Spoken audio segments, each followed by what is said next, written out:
Condicionamento físico, disciplina, espiritualidade. Seja lá o que você procura, pode encontrar praticando uma luta. É sempre bom separar lutas do conceito de violência. Nenhuma luta tem essa finalidade. E os benefícios de uma vida não sedentária através de práticas esportivas vão muito além dos fatores físicos. Lutar ajuda e muito a aliviar o estresse do dia a dia. E o Estação Livre de hoje quer te dar esse alívio, falando de várias modalidades de lutas e mostrando os benefícios que elas podem trazer. Dá só uma olhada no que a gente separou para você. Nós temos essa expectativa, né, de que a capoeira amplie os seus espaços na educação, no esporte, na cultura e na inclusão. E eu, sendo atleta, eu tive a ideia de oferecer para a comunidade aquilo que eu tinha, né? Que era o esporte. O esporte não é desassociado das questões sociais. E isso eu acho que é o maior legado que a Ali consegue deixar. Nós pratica essa dança é mais para se defender, né? Você usa o corpo mais para se esquivar das coisas, né? Mas não para bater, né? Então só isso que era a diferença, né? De não bater, né? A defesa pessoal, ela não é uma luta. Ela é, na verdade, um comportamento e uma mentalidade. A arte marcial para mim é um equilíbrio, né? É um meio de vida, né? Porque tudo que você faz dentro da arte marcial, você leva para o seu dia a dia. A arte é encanto. E o encanto transforma.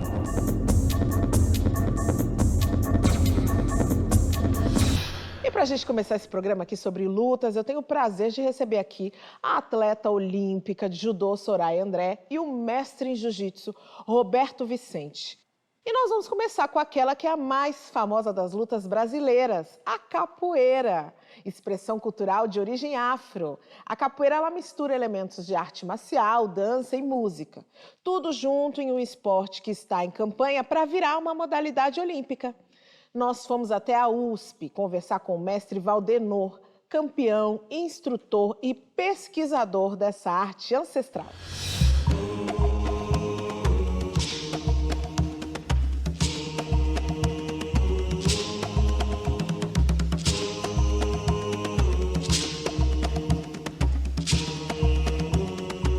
A maior amostra viva da cultura do nosso povo, né? Está intimamente ligada à história social, cultural, política do povo brasileiro. Podemos defini-la como esporte, podemos defini-la como instrumento de educação, instrumento de inclusão social. E eu acho que a capoeira, ela quebra também, ela auxilia muito a gente na luta contra o racismo, porque é um esporte acolhedor. E ao som do tambor primitivo, berimbau, maraca e viola, nego gritava briala, vai ter jogo de Angola. Praticar capoeira também é uma forma de você entender melhor a trajetória social do negro no Brasil, desde o período do Brasil Império, República, Estado Novo, ditadura, democracia. Foi perseguida, foi proibida, criminalizada na Primeira República. Em 1937, ela foi liberada numa ação de Manuel dos Reis Machado, mestre Bimba, o mestre baiano, que contribuiu com a metodização e a didática da capoeira. É quando tu vai me chamar, eu vou chorar.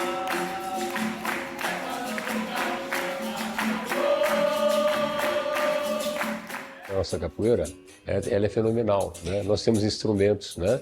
Nós temos a historicidade da nossa própria, né, ancestralidade, do nosso Brasil varonil, de tudo que nós podemos mostrar, né, em público, os valores educacionais que existem dentro de uma roda mágica da capoeira.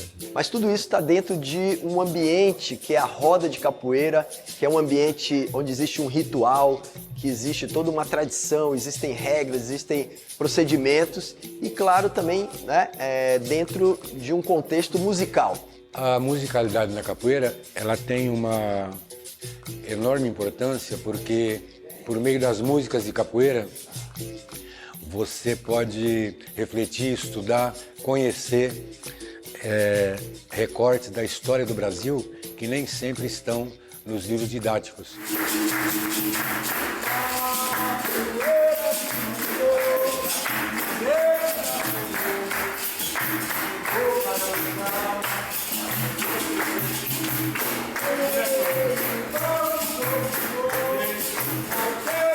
A partir do momento que você entrou numa roda para jogar com o seu companheiro, o sentimento é de uma troca de informações.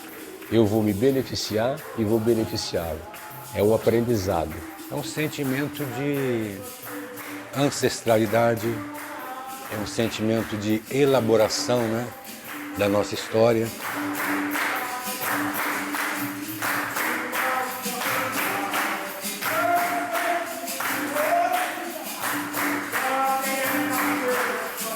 Quando você desce ao pé do berimbau, você tem ali um momento de concentração, reflexão. Essa é uma das partes mais importantes no ritual, né? Onde tem os capoeiristas se acocoram ao pé do berimbau, aguardam o cântico da ladainha. Quando a capoeira acontece na roda, todos esses elementos históricos, filosóficos, eles estão ali presentes e tudo isso torna realmente a capoeira uma manifestação única, que você não vai ver isso em nenhuma outra modalidade. Tudo que existe dentro do contexto de uma roda, né? O sim, o não, o carinho, o cumprimentar, né? Na hora de entrar na roda, respeitar os fundamentos da roda, tudo isso falta no mundo moderno. Então tudo isso a gente tem na nossa arte e cultura brasileira que pode dinamizar cada vez mais essa oportunidade de melhorar a qualidade de vida de todos.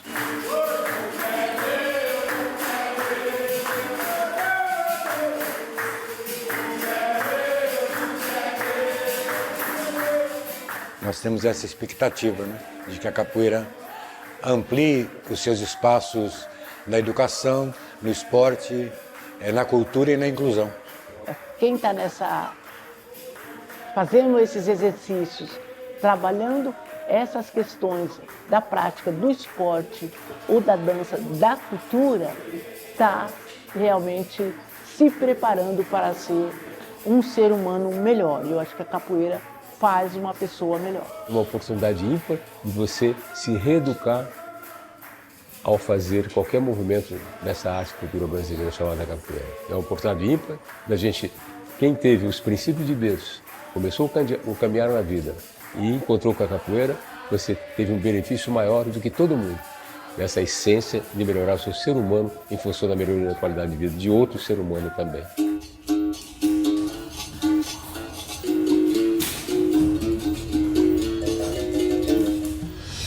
Belíssima reportagem, parabéns aí para esse grupo de capoeira da USP, pelo trabalho lindíssimo. Soraya, capoeira, através dos nossos mestres brasileiros, está presente em vários países, né? Esses mestres levaram essa história, esses ensinamentos.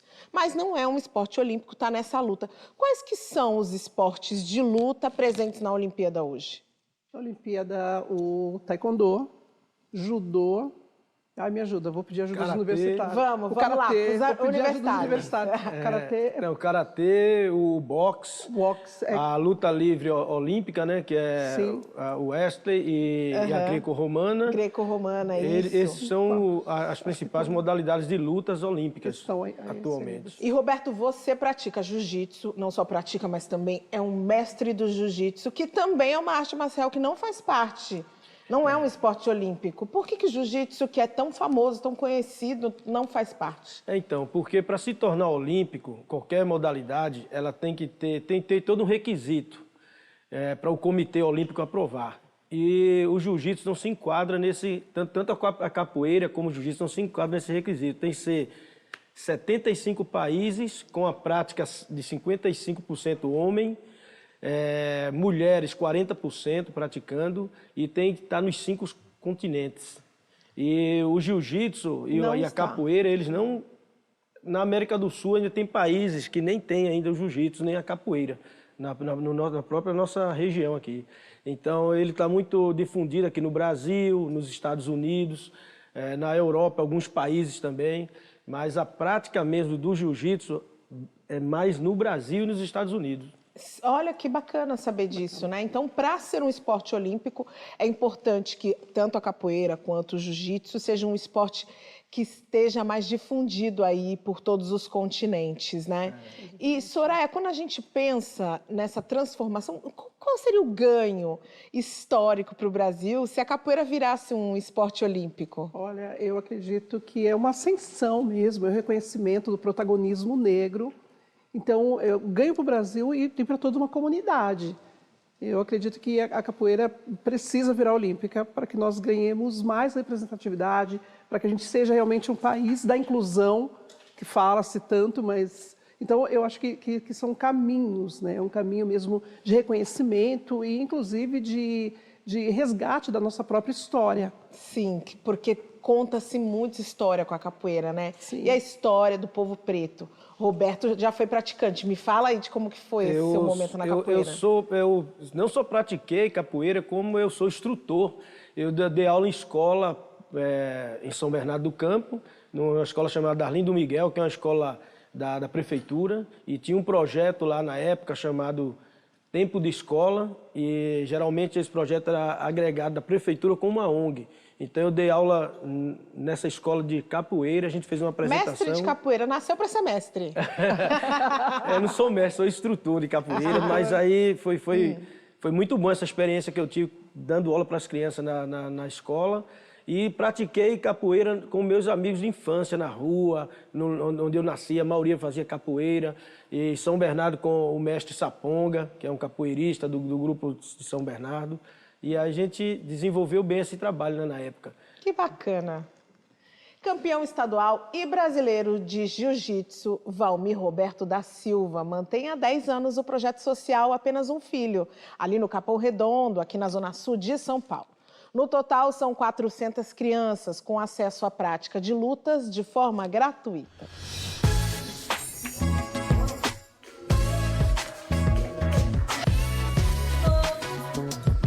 Nós temos um projeto aqui chamado Projeto Social Apenas um Filho. O projeto nasceu há 10 anos atrás. E eu, sendo atleta, eu tive a ideia de oferecer para a comunidade aquilo que eu tinha, né? Que era o esporte. Nós temos jiu-jitsu, muay thai, boxe, MMA, né? E diversos atletas revelados pelo Projeto Social Apenas um Filho. Hoje, criança dos 2 aos 16 anos, todos são 400 crianças, entre jovens e crianças, né? O projeto com o Valmir, eu venho desde criancinha assim pequeno. Eu venho 3 dias na semana, que é quando tem aula, segunda, quarta e sexta. Todo mundo é legal, todo mundo me ensina tantas coisas aqui que qualquer um pode aprender.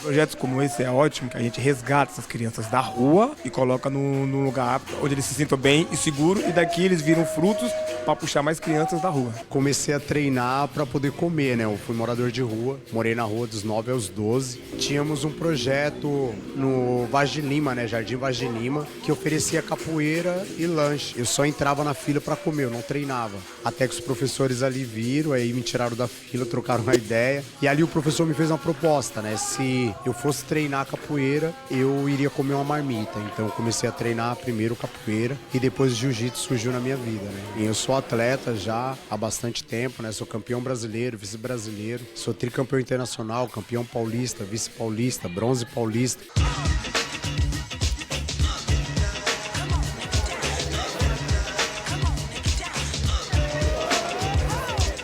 Aquela galera que 10 anos atrás era só aluno, hoje ele é aluno e professor. Então ele está devolvendo para a comunidade aquilo que nós oferecemos para eles lá atrás. Aqui é como se fosse uma semente plantada, né?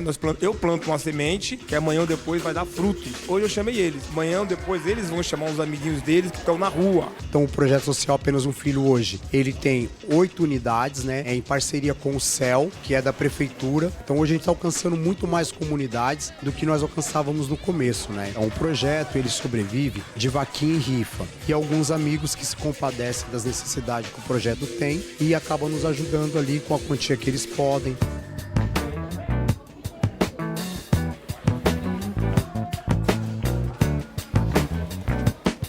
Então Então, se sua criança está aí ociosa, sem fazer nada, tira do tablet, tira do celular. Aqui a gente vai acolher bem, vai cuidar como fosse irmão. O projeto é aberto de domingo a domingo. Vem pra cá, vem se divertir. Pode vir. Aqui na nossa academia, a gente acolhe as pessoas com o maior carinho possível do mundo.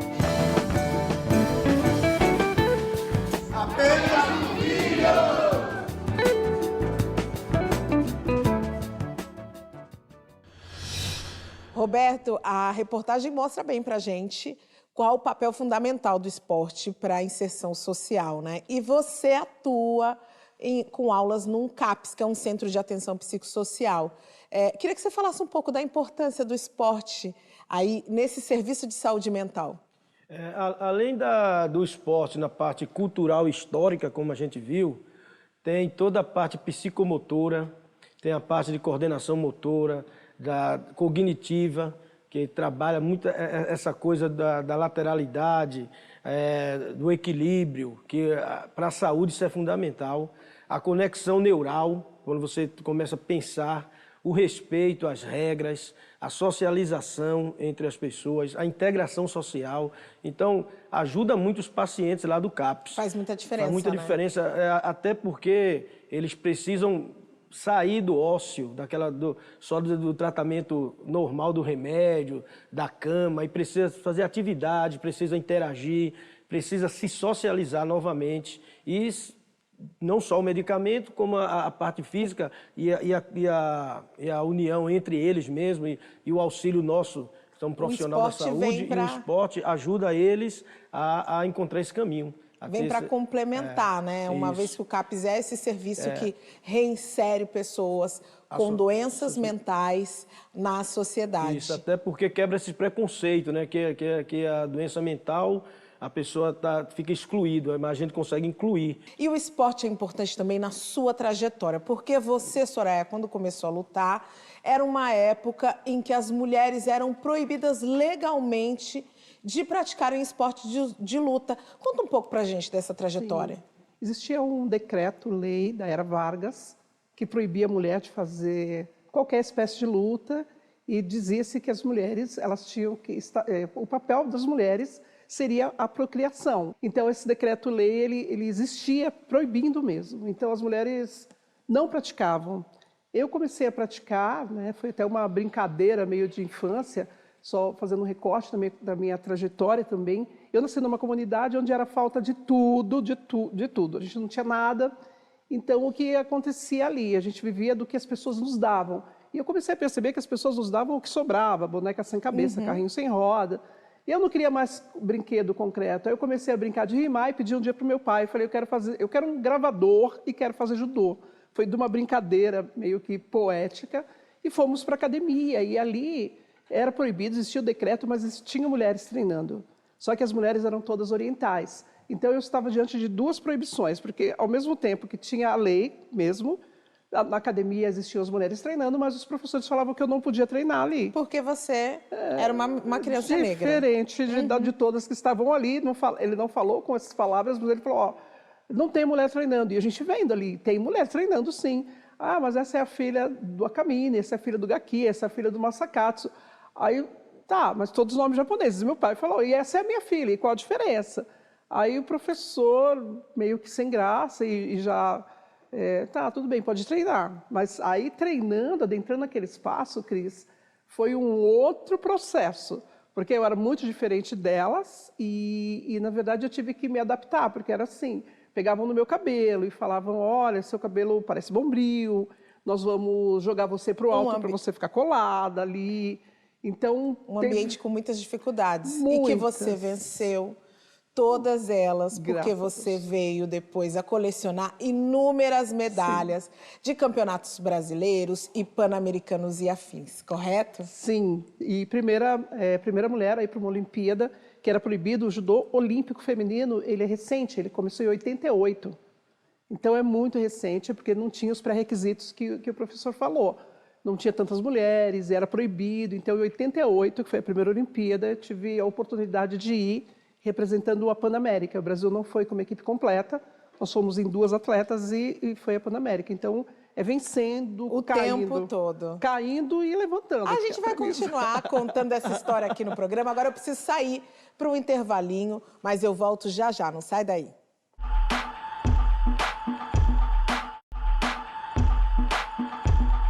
Estação Livre de volta, hoje eu tô aqui duelando com Soraya André e Roberto Vicente. Talvez o boxe seja um dos estilos de luta mais famosos do mundo. E aí, sem dúvida nenhuma, o maior atleta da história desse esporte foi Muhammad Ali. Além de ser um dos maiores esportistas de todos os tempos, ele também foi um importante porta-voz na luta pelos direitos civis do povo preto. Quando ele foi convocado para a Guerra do Vietnã, lá em 1967, ele se recusou e teve os seus títulos cancelados. A gente conversou com o Didio Soares, que é treinador da equipe olímpica de boxe, sobre a importância e sobre o legado dessa lenda do esporte. Marcellus Clay, o primeiro.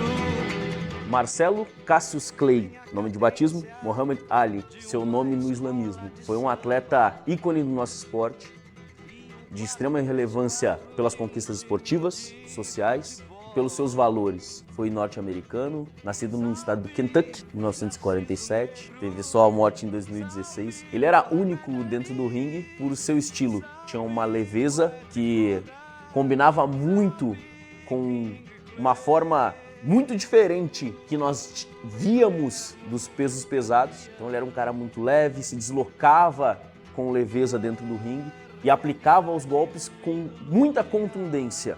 Ali tinha muita facilidade de deslocamento, tinha muita inteligência tática, sabia quais os tipos de defesa ele deveria usar contra determinados adversários e ele sabia os momentos de usar isso. Então ele sabia o que e quando fazer. Então o Ali era um atleta à frente do seu tempo.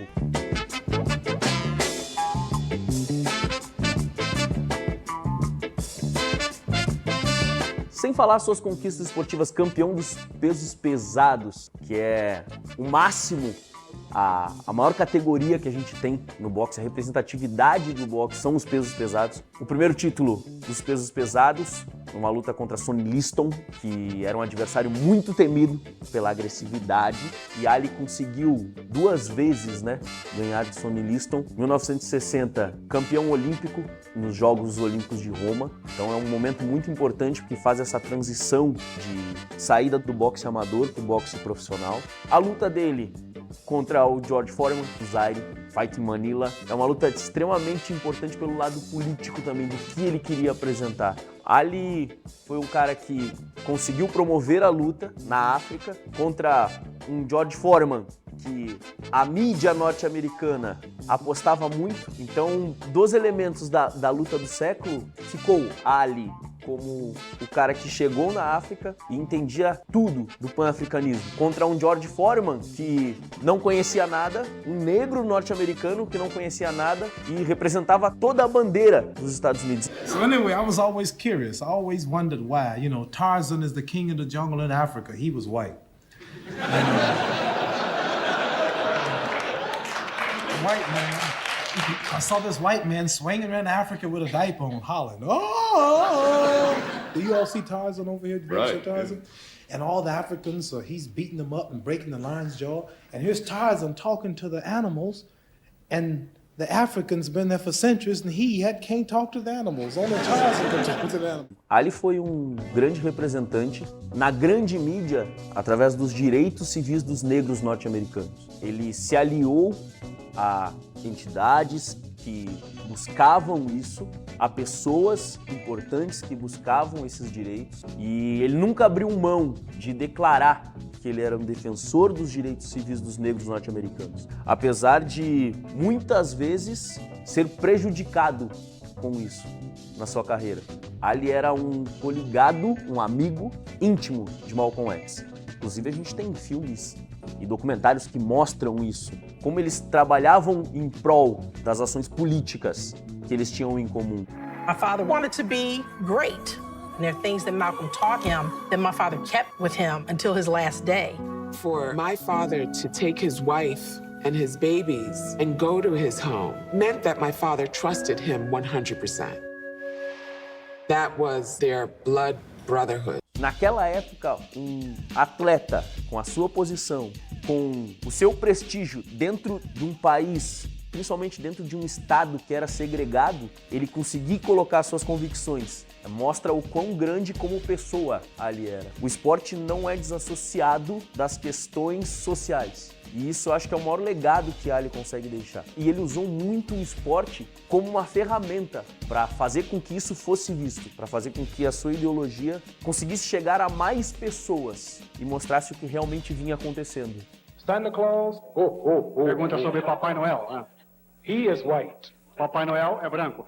Mother, black father, buy the children toys, but Santa Claus takes the credit. Well, acho que os pais negros, as mães negras, elas compram os presentes para os filhos, mas quem leva o crédito é o Papai Noel, que é branco. Salve, Narciso Negro, salve, Mohamed Ali. Eu sou muito fã de Mohamed Ali. Comecei a lutar boxe por causa dele. Hoje luto Muay Thai. Então temos 3 lutadores aqui, ó. Mas eu sou iniciante, você acha? Quero saber de vocês. Ele também foi referência para vocês na luta? Foi referência. O meu pai fazia boxe.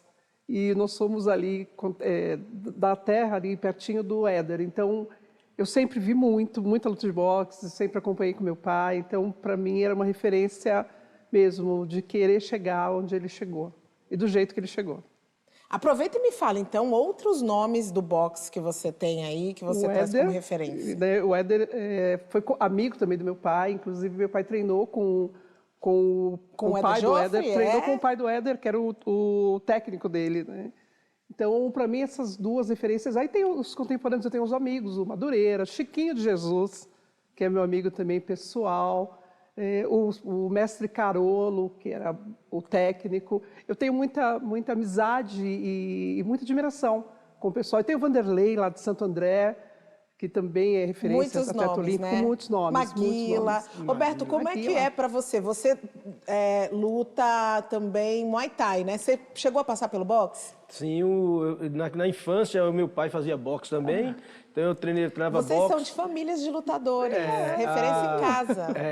À noite a gente ia dormir tarde para assistir a luta, na época que o Mike Tyson estava no auge, né? A gente nem dormia às vezes e ficava ali acordado para esperar a luta. Às vezes durava alguns segundos, mas você ficava naquela expectativa, né, para assistir as lutas do Mike Tyson. Então o boxe, ele está presente na minha vida, até porque quando eu era adolescente comecei a treinar o Muay Thai e o kickboxing, na época chamava chute boxe, e o Muay Thai chamava-se boxe tailandês, e a gente treinava.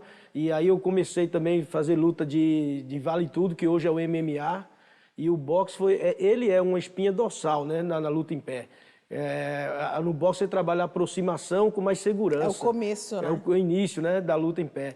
E você consegue ter essa segurança de se aproximar do oponente e saber fechar a guarda, esquivar, se desvencilhar o mais rápido possível de algumas situações, o pêndulo, a esquiva. Então, o boxe ele é essencial como defesa pessoal também. É um esporte importante. Agora, a Soraya trouxe o Éder Joffre, eu falei do Maguila, e são dois, Mohamed Ali, 3 atletas que sofreram já com as consequências da luta com problemas de saúde seríssimos, né? Com Parkinson, com várias sequelas. Nós estamos falando de um esporte perigoso? Aliás, vou estender até para outras lutas, né? A luta é um esporte perigoso? Menina, que saia justa, hein? Eu não posso dar tiro no pé, falar a luta é perigosa e também não posso falar de esporte que eu não pratico, vou falar de judô. O perigo que tem é o perigo que você tem no seu dia a dia. Então, a pessoa pode se machucar, sim, ela pode ter lesão, pode, mas andando na rua você pode escorregar, cair e ter uma lesão. Então, eu acho que existe, sim, não o perigo, mas a probabilidade é maior. Você está ali lutando, de repente você pode realmente ter uma lesão, ter uma fratura, mas não acredito que seja perigoso, não, mesmo porque, vou na contramão, se ele for perigoso para o físico, quanto tem de ganho de saúde mental, de saúde Muito física. grande. Então, eu acho que as coisas ficam equilibradas. Muito o equilibrada. risco. Para fazer alguma luta, ou para fazer qualquer coisa, você tem que correr um risco. Então, eu não acredito que seja esporte perigoso. Eu acho que esses atletas que nós falamos, né, que tiveram sequelas, talvez, agora é um pensamento meu, ele poderia ter a sequela mesmo que não tivesse praticado. Quando a gente fala de lutas brasileiras, a gente sempre lembra da capoeira. Mas não podemos esquecer que os indígenas já viviam aqui muito antes de nossas terras serem invadidas e tinham os seus próprios rituais. E aí a gente foi conhecer um pouco sobre o chondaro, que é uma técnica de dança e luta utilizada pelos indígenas guaranis para a defesa do seu próprio território.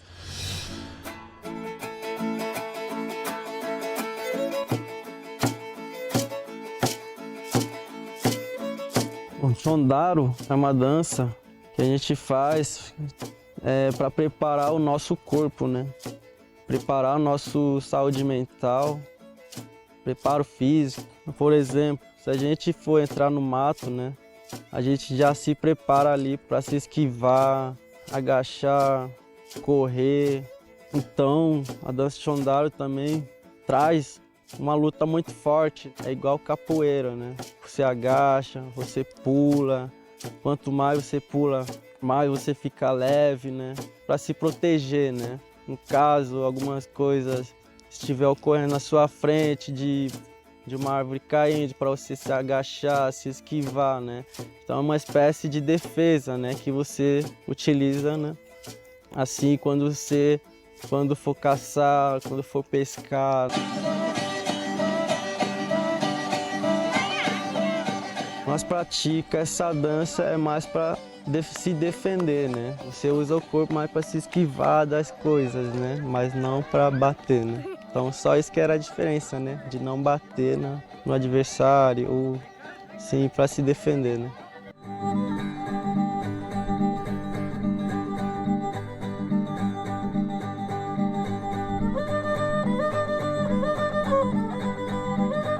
Temos 4 instrumentos, né? Baracamirim, temos violino, temos violão, né? E temos tambor, né? Que vocês falam, nós falamos apu. Então, uma dança bem específica também para o batismo, né? Que você esquenta o corpo, né? Você tira a água do corpo, né? Você sua, né? Então, você está se limpando do corpo, né? Do espírito ruim que veio aproximando, né? Essa dança, né, já veio sendo praticada há anos e também deixado pelas nossas divindades, né?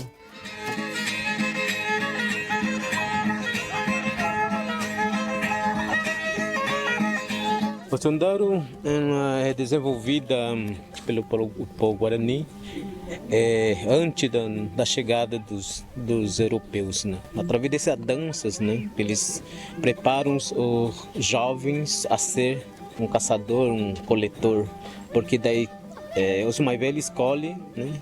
Até para ser liderança, né? Através da dança, através dos conhecimentos que ele vai adquirir através dos mais velhos. A dança do chondaro é um pouco marcial, então, tem a defesa, tem ataque, então ele tem que ter uma habilidade, ele tem que dominar seu corpo, espírito e a mente. Tem um tal de tacape, que é chamado de uraraimbé, aquele lá é para inimigo. Se o inimigo vir, a gente vai para derrubar. E arco e flecha também. Então, é importante de manter a cultura é para a gente não perder a nossa crença, para não perder as nossas rezas. É importante para as futuras gerações, né? Mostrar a nossa cultura para nossos filhos, para que nossos filhos mostrem também a experiência que eles teve com a gente.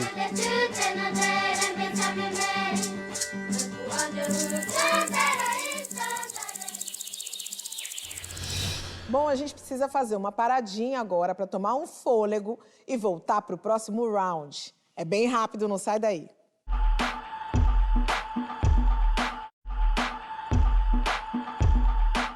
O método de defesa pessoal tem origem nas artes marciais tradicionais e foi adaptado para que qualquer pessoa pudesse se defender de imprevistos do cotidiano, com um movimento simples. A técnica é não causar danos excessivos para que se respeite o limite da legítima defesa.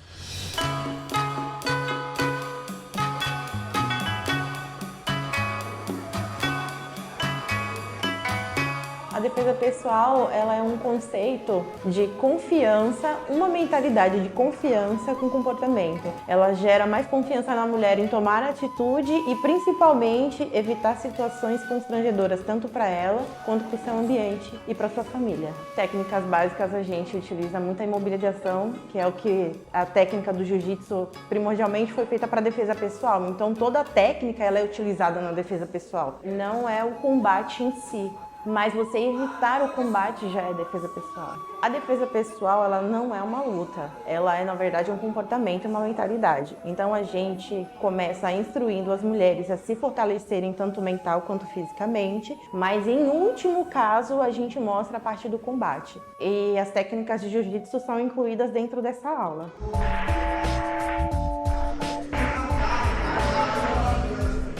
Na verdade, o jiu-jitsu ele foi criado para a defesa pessoal, mas na verdade ele foi feito para o menor conseguir se desvencilhar do maior, com técnicas de alavanca. Então a defesa pessoal ela é originariamente do jiu-jitsu. E quando existe o combate corpo a corpo, a mulher, ela sabendo as técnicas, ela vai utilizar porque já vai estar ali no automático do corpo dela, ela vai saber raciocinar rápido. Existem técnicas para mulheres, em determinados casos, evitarem constrangimentos, colocar em posições, conseguir colocar o seu comportamento como prioridade naquele momento. Porque numa situação de pressão, a arte marcial ela te ensina até autocontrole. É você raciocinar quando você está totalmente num ambiente desfavorável para você.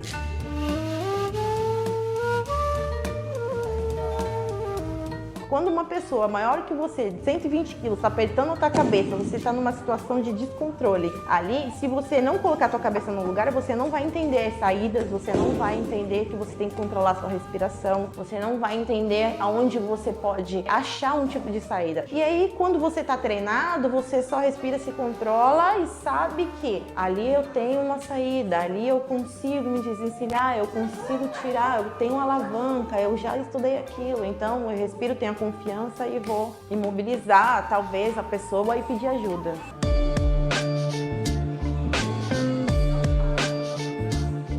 Eu sou mãe recente de menina, então eu quero dar a ela os maiores e os melhores ensinamentos que eu puder. A defesa pessoal, ela traz um autoconhecimento, né? Segurança. Hoje eu me sinto muito mais segura andando na rua. Então preciso aprender para trazer ela para que ela tenha também essa vontade de aprender a se defender. Também complementa o exercício, né? Que a gente dá uma boa transpirada no treino.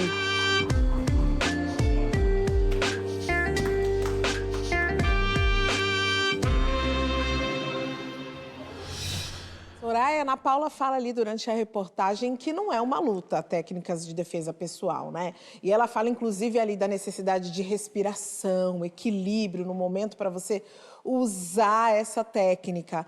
Você utiliza ensinamentos do judô ou já utilizou para ter que se defender em alguma situação? Como é que é isso? O que eu usei foi realmente a respiração e ter a tranquilidade, ter a calma, mas eu nunca precisei usar o judô necessariamente. Ensino também, sim. Faço algumas técnicas de defesa pessoal justamente por conta das situações que as mulheres têm vivenciado e passado. Mas faço separado, não a aula de defesa pessoal ou a aula de judô. Então, algumas coisas. Se você foi agarrada assim, dá para você sair desse jeito, dá para você fazer isso. Mas acho que a melhor defesa realmente é a não reação durante um assalto, alguma coisa assim, é entregar o que você tem que entregar. E usar, se for, em caso de extrema defesa mesmo. Precisa tomar cuidado, né? Sim. Saber o que está fazendo, né? Agora, a Roberta, ela falou ali muito de como as técnicas são baseadas no jiu-jitsu e tal, mas eu queria também poder ir além, porque hoje, quando a gente pensa numa pessoa que pratica uma luta, a gente imagina muitas vezes essa pessoa pode ser violenta. E, na verdade, a luta não trabalha violência, a luta trabalha muito disciplina, é isso mesmo? É isso mesmo. O jiu-jitsu, a gente trabalha a disciplina, o respeito, né, ao próximo, E a defesa pessoal, o jiu-jitsu foi criado, geralmente, e que ela falou na reportagem, o jiu-jitsu foi criado para a defesa pessoal, onde o mais fraco venceria o mais forte. Então, é um estudo de anatomia, é um estudo de biomecânica, onde consegue inverter a força do oponente contra ele próprio. E no jiu-jitsu, a defesa pessoal, quando eu comecei no jiu-jitsu, a base era isso mesmo. O atleta, todo o aluno, ele praticava defesa pessoal. Depois que ele ia entrar no caminho de competição, hoje em dia teve que ter uma mudança, tá? Está o contrário. Hoje o jiu-jitsu é muito mais esportivo, muito mais voltado para a competição do que para a defesa pessoal. O que antes não era assim. Antes a gente entrava no jiu-jitsu para aprender a se defender, realmente para aprender a se defender. Quando a esportivização do jiu-jitsu fez com que alguns professores deixassem de praticar a defesa pessoal. Então, a defesa pessoal ele é primordial para o atleta de jiu-jitsu. E o jiu-jitsu tem alguma diferença? Você falou que o jiu-jitsu hoje ele é muito praticado, tanto no Brasil quanto nos Estados Unidos. Tem diferença? Porque quando você traz, me parece que cada professor vai aplicando ali uma técnica. Tem diferença entre esses dois países? O esporte, a técnica, elas são a mesma, né? Agora, a metodologia do ensino, cada um tem seu método de ensino, sua didática, isso aí muda, né? A metodologia. E as técnicas, elas vão evoluindo, ao passar dos anos foram evoluindo. São posições, porque o jiu-jitsu, para o leigo, ele é um pouco complexo. Mas para quem pratica o jiu-jitsu, sabe que uma posição de uma pegada no kimono, ela pode mudar de variação, uma pegada na perna. Então, existe essa metodologia diferente no ensino. Agora, sobre a prática do esporte, a regra é a mesma. É a mesma. O que vai mudar é a aplicação do movimento e o contexto, como o professor vai passar. Cada um tem seu método. E um dos mais renomados atletas de artes marciais do país, Expedito Pantera Negra. Ele conquistou importantes títulos no kickboxing e no Kung Fu. Há mais de 40 anos, ele mantém uma academia ali em Bragança Paulista, onde passa ali os seus conhecimentos para as futuras gerações.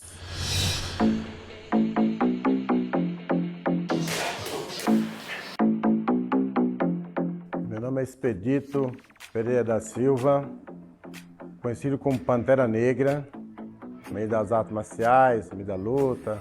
Eu nasci na Bahia e vim para São Paulo de garoto, com 12 para 13 anos de idade, e tinha uma academia de Kung Fu em frente, quase a empresa que eu trabalhava lá de tecelagem.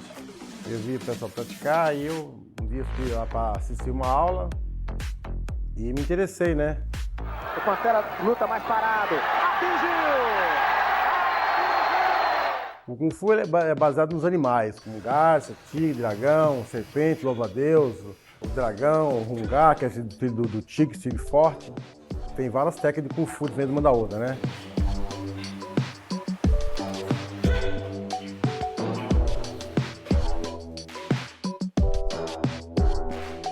O boxe e o contact, ele é baseado no boxe com as artes que chutam, como taekwondo, karatê, né? Então tem a parte de boxear, né? O kickbox usa joelhada, igual o Muay Thai cotovelada, e os chutes. Então é mais baseado no boxe com chute, usa luva, tal. Os benefícios são grandes, são longos. Tanto fisicamente, para tirar o estresse do dia a dia, né? Você ter o equilíbrio do corpo, do movimento da mente, né? O equilíbrio é importante nas artes marciais, né? Hoje em dia você tem que trabalhar o seu corpo, o seu físico, sua mente, né?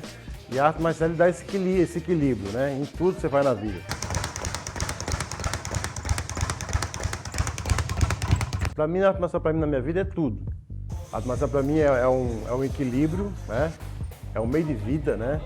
Porque tudo que você faz dentro da arte marcial, você leva para o seu dia a dia. A arte marcial ele é um equilíbrio, né? Você trabalha a parte mente, a parte filosófica, a alimentação, a sua energia, né? O seu centro de equilíbrio. Então, artes marciais é um método de vida realmente, e acho que quem nunca praticou tem que praticar uma. Esporte é vida.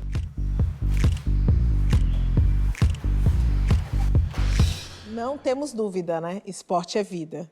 Soraya, você registrou a sua trajetória num livro. Conta um pouco pra gente. Sim. Antes de eu falar do livro, Cris, eu quero fazer uma reparação. Nós falamos ali de boxe e me veio à memória o Servílio de Oliveira, Claro, nosso medalhista. grande Servílio de Oliveira. Então, a quem eu quero mandar um beijo.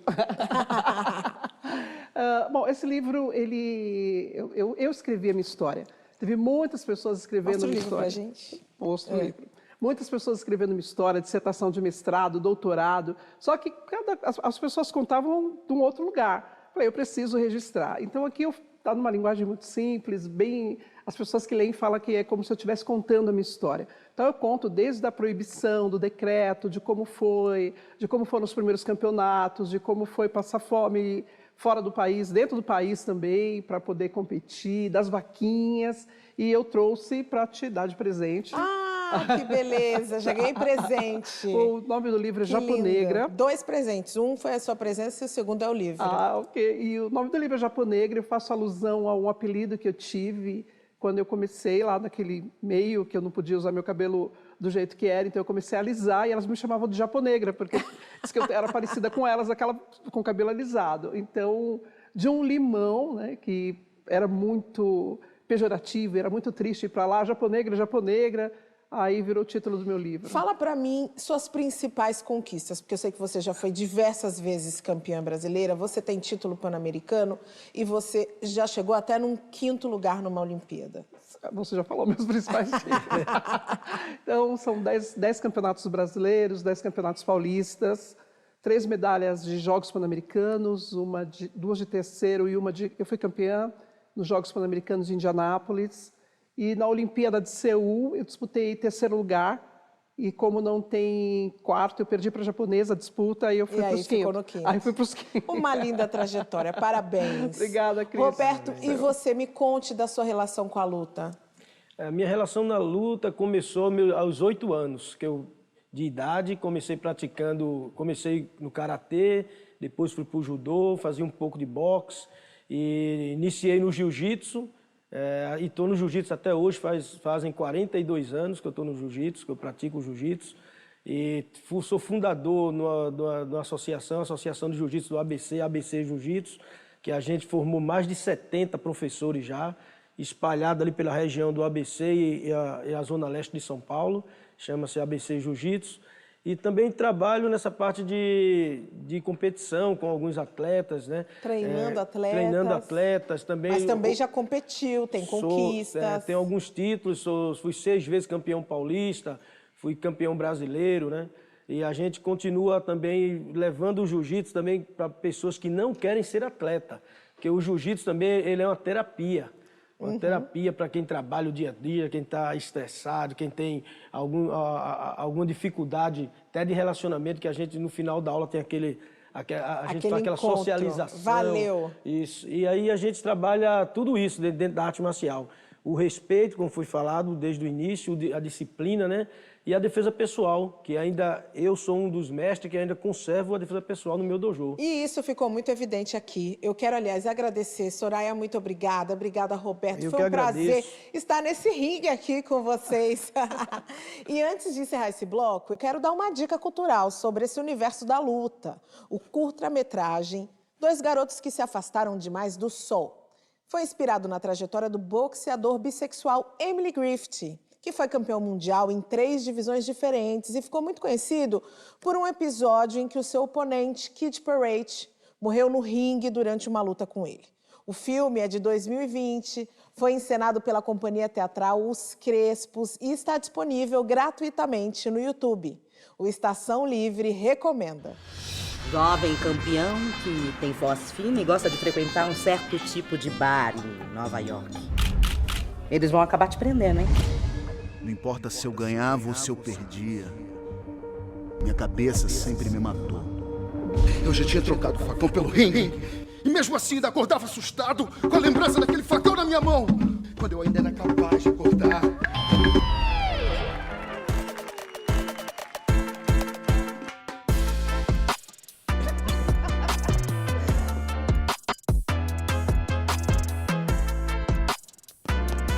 Como é que ele chegou até aqui? Com aquelas mãos tão pequena e macia?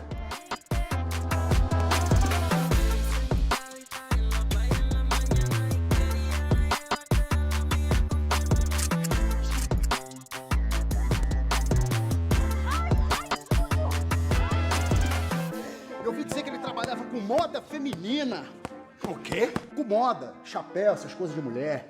Viado!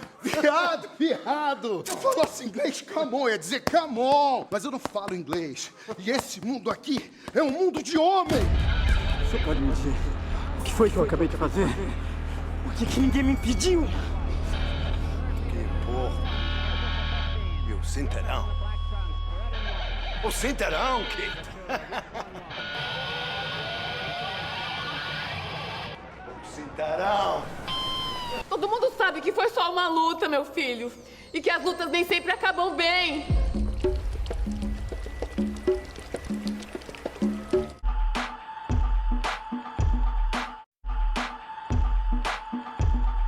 Estação Livre de volta e agora falando de cultura. E se você tem a ideia de que circo é coisa para criança, tá precisando dar uma sacudida nesses conceitos. E o Festival Internacional Sesc de Circo é uma boa opção. São mais de 20 espetáculos de diferentes partes do mundo. O Circus traz uma tendência mundial das companhias contemporâneas de dialogarem mais com o público adulto, trazendo temas atuais e necessários.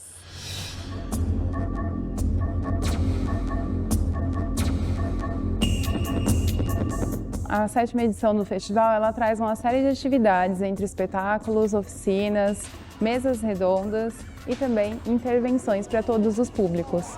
Nessa edição, a gente prezou por vários aspectos, entre eles a diversidade, e aí diversidade em vários níveis, né? Pensar a diversidade de continentes que estão participando do nosso festival, de países que estão representados e também de corpos. São 3 continentes representados, 14 países, 7 estados brasileiros, com a presença expressiva de artistas negros e também não cisgênero. A Erin-Bow é um dos destaques pensando em acessibilidade, né, nessa diversidade de corpos. É um corpo com deficiência e ela traz, além da intervenção que ela faz com aéreos, ela também traz um bate-papo, uma mesa de discussão sobre o tema de acessibilidade no circo.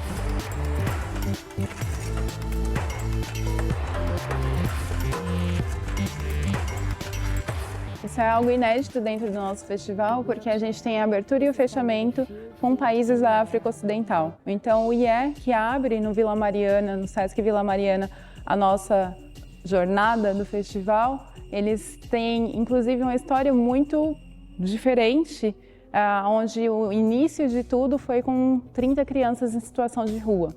E aí a gente tem o fechamento com o Togo, que a altura daquelas pernas de pau é algo que a gente não tem no Brasil. É incrível e impressionante. E que a gente vai fazer um cortejo na Avenida Paulista, né? Um espaço e uma área super democrática da cidade que convida todos os públicos a estarem lá aos finais de semana.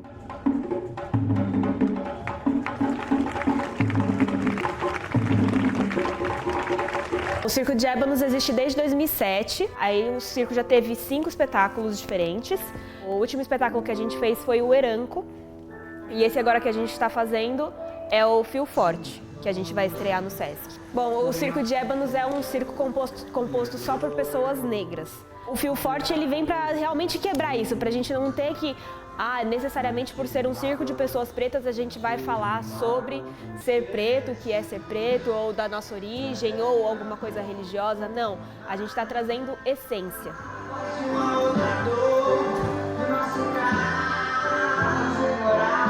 Também indico para vocês o Colibri, uma fábula circense latino-americana e que reúne 4 países diferentes nessa produção, que foi uma encomenda do próprio Sesc.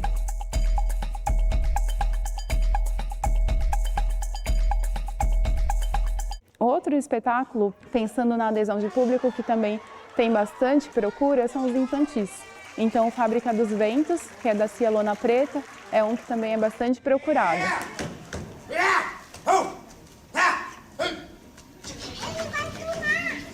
Esses festivais, eles trazem a força do circo para todos os públicos. Então, eles são muito importantes para engrandecer o circo, para gerar oportunidade de trabalho para os artistas. Toda vez que a gente oferece algo diferente para o nosso público, a gente amplia o horizonte de olhar. E essas pessoas conseguem enxergar outras possibilidades na linguagem, seja no circo ou em outras linguagens. E isso é formação de público. Tem um custo, para trazer os grupos internacionais tem um custo alto, mas é um investimento. É um investimento para os artistas, é um investimento para o nosso público e é um investimento para todos, que a gente possa acolher a arte de forma a crescer. A arte é encanto e o encanto transforma.